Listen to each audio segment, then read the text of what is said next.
back, everybody. Today I'm going to be doing something a little bit different. I'm going to be working on my 1990 Mitsubishi Eclipse. Last time I worked on it, I fixed the front case cover, or the oil pump. It had a crack in it, and now that I got all that squared away, I did notice that I do have a leak on the oil return line. So I have a brand new one from Force Performance. I'm going to be putting that one on, and hopefully that fixes the leak. It looks like it is coming from that oil return line, from the turbo to the oil pan.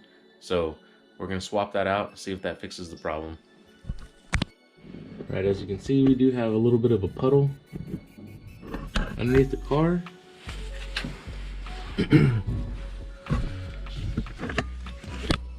But if we look, it's all dry.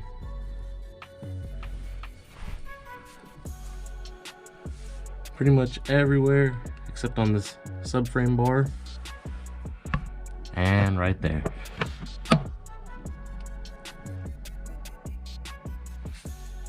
So I actually think what I'm going to do is I think I'm just going to replace this gasket and see if that fixes the issue.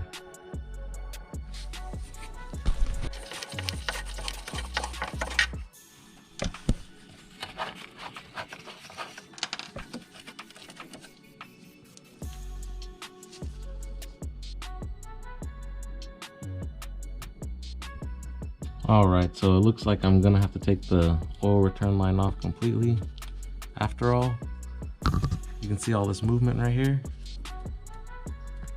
This isn't a good seal, so it's probably aiding in all this oil leak. So I'm gonna go ahead and remove it, try to clean everything off up there at the turbo. Let's see if I can do it. Alright, so I got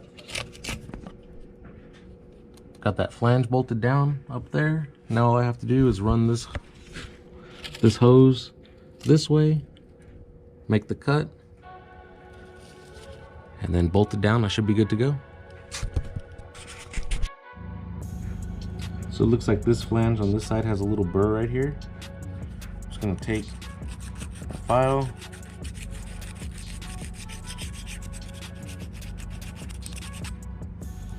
there's also a little burr on this one. Do the same on this side.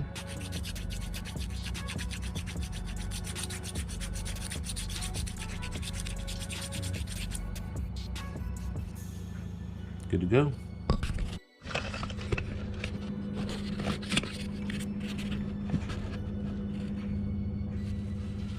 So just have a little bit of acetone on the rag. Just gonna clean up this surface really nicely.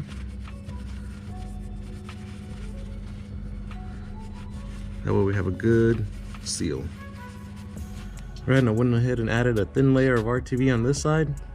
I'm gonna put my gasket on this side, and then I'm gonna bolt it directly onto the oil pan. When you're doing this job, you wanna make sure you use the proper oil return line hardware. We have these from Mitsubishi. These are the proper oil return line bolts and washers that go on that oil return line at the turbo. There you go. If you don't use these, it's gonna leak for sure. So you gotta make sure you have these guys.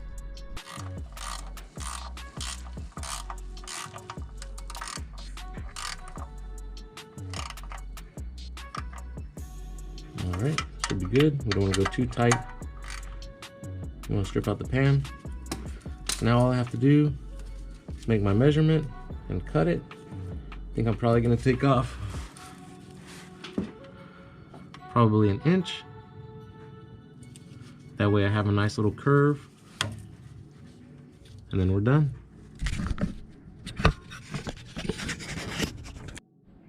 All right, looks like it turned out pretty good. We got a little space in between the dump tube and the oil return line, so I don't think we're gonna have any problems. I'm gonna go ahead and fill it up with oil and see what happens.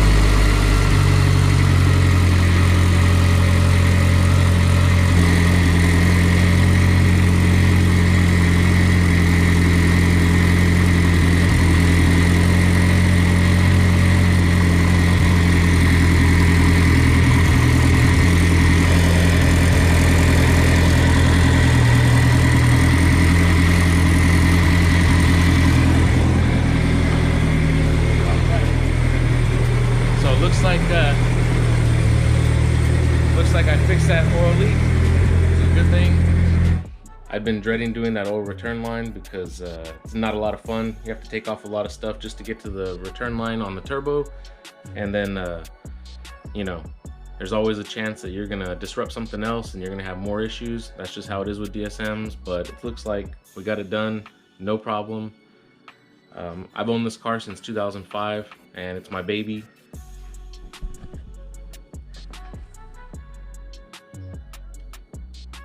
It's got a built motor, Wiseco pistons, Eagle rods. It's got a FP 3052 old style jam fab manifold. I'm running on 950cc injectors. It's just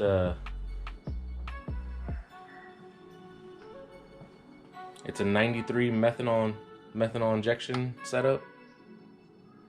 Car runs really good. Car puts down 460 horse, somewhere around 470 foot-pounds of torque. It's a good little beater. This is a front-wheel drive DSM, so it does have traction issues. That's why I run the Nitto 555Rs on this setup. Brakes loose, but gives me enough traction to grab and get moving. You don't want it to grab too hard, start breaking a lot of stuff.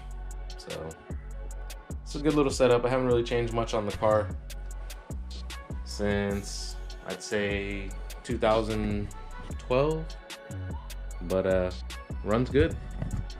So yeah, it's all about the maintenance, guys. If you're willing to do the maintenance, these cars will run. So until next time.